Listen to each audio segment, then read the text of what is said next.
September 7th, 1991. Dear friend, I do not like high school. The cafeteria is called the Nutrition Center, which is strange. There is this one girl in my advanced English class named Susan. In middle school, Susan was very fun to be around. She liked movies, and her brother Frank made her tapes of this great music that she shared with us. But over the summer, she had her braces taken off, and she got a little taller and prettier and grew breasts. Now she acts a lot dumber in the hallways, especially when boys are around. And I think it's sad because Susan doesn't look as happy. To tell you the truth, she doesn't like to admit she's in advanced English class, and she doesn't like to say hi to me in the hall anymore. When Susan was at the guidance counselor meeting about Michael, she said that Michael once told her that she was the prettiest girl in the whole world, braces and all. Then he asked her to go with him, which was a big deal at any school. They call it going out in high school. And they kissed and talked about movies, and she missed him terribly because he was her best friend. It's funny too because boys and girls normally weren't best friends around my school, but Michael and Susan were. Kind of like my Aunt Helen and me. I'm sorry, my Aunt Helen and I. That's one thing I learned this week. That and more consistent punctuation. I keep quiet most of the time, and only one kid named Scene really seemed to notice me. He waited for me after gym class and said really immature things like how he was going to give me a swirly, which is where someone sticks your head in the toilet and flushes to make your hair swirl around.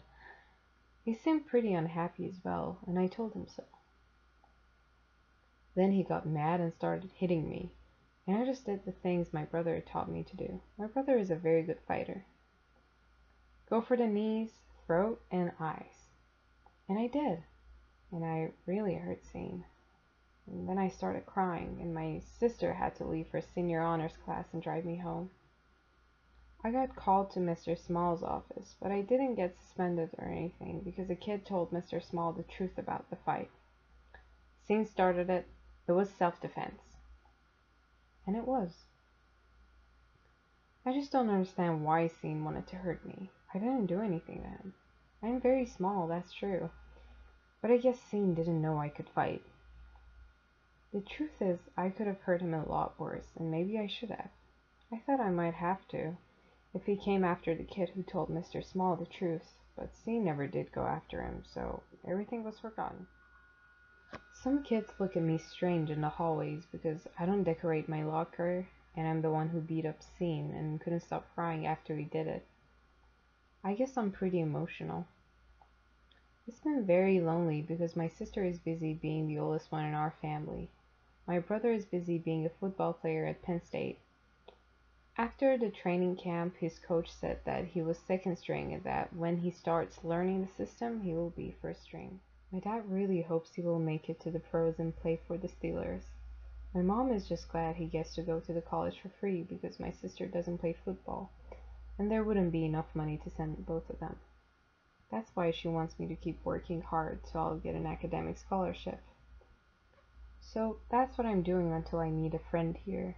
I was hoping that the kid who told the truth could become a friend of mine, but I think he was just being a good guy by telling. Love always, Charlie.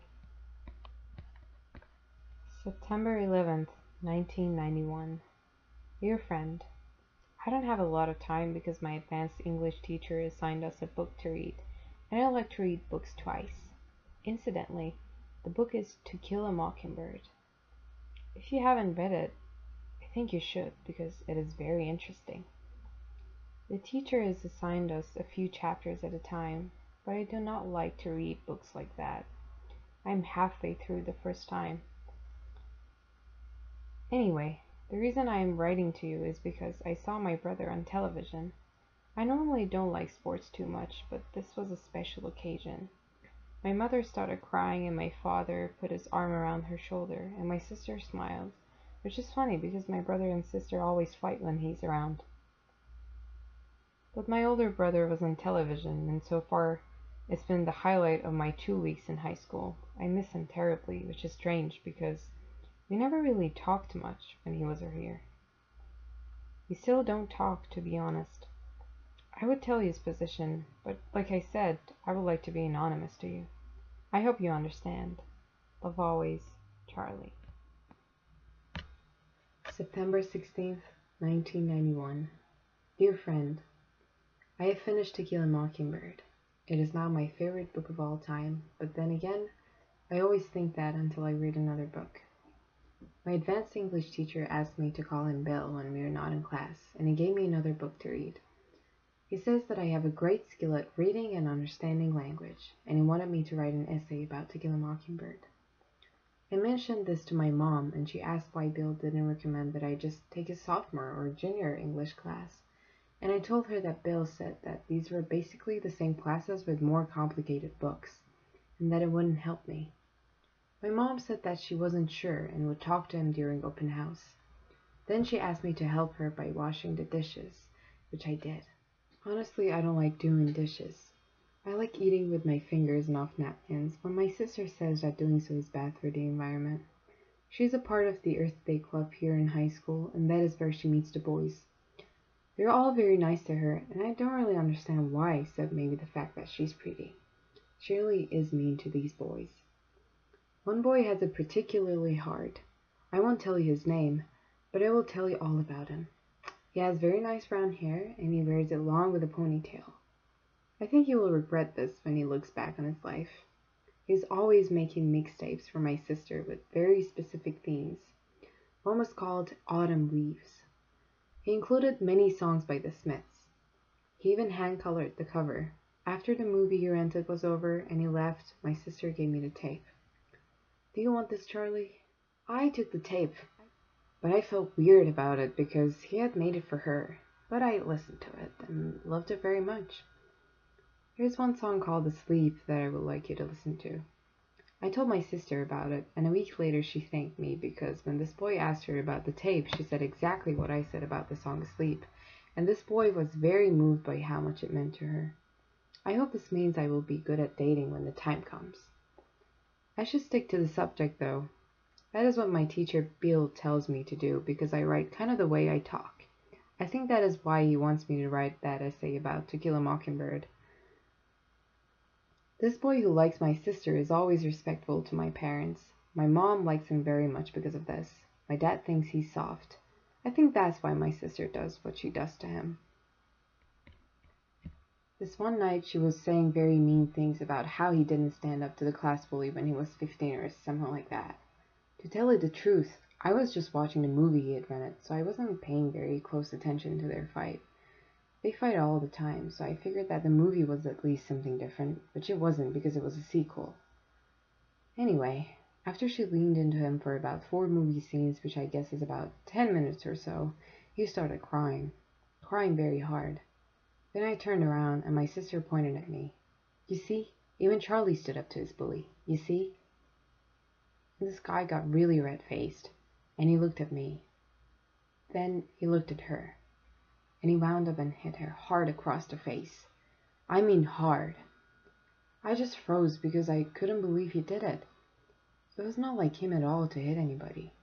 He was the boy that made mixtapes with themes and hand-colored covers until he hit my sister and stopped crying. The weird part is that my sister didn't do anything. She just looked at him very quietly. It was so weird. My sister goes crazy if you eat the wrong kind of tuna.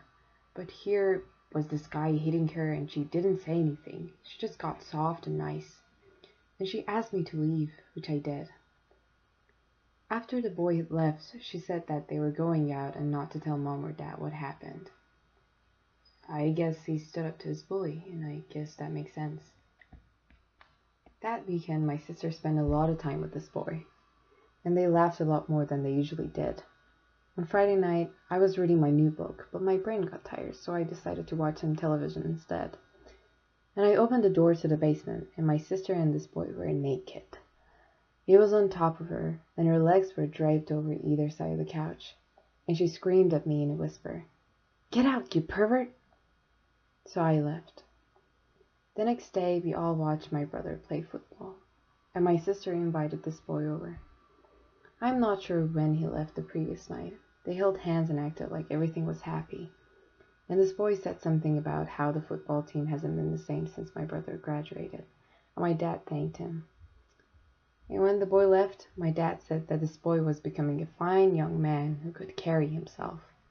And my mom was quiet, and my sister looked at me to make sure I wouldn't say anything, and that was that. Yes, he is. That's all my sister could say. And I could see this boy at home doing his homework and thinking about my sister naked, and I could see them holding hands at football games that they don't watch. And I could see this boy throwing up in the bushes at a party house, and I could see my sister putting up with it. And I felt very bad for both of them. Love always, Charlie.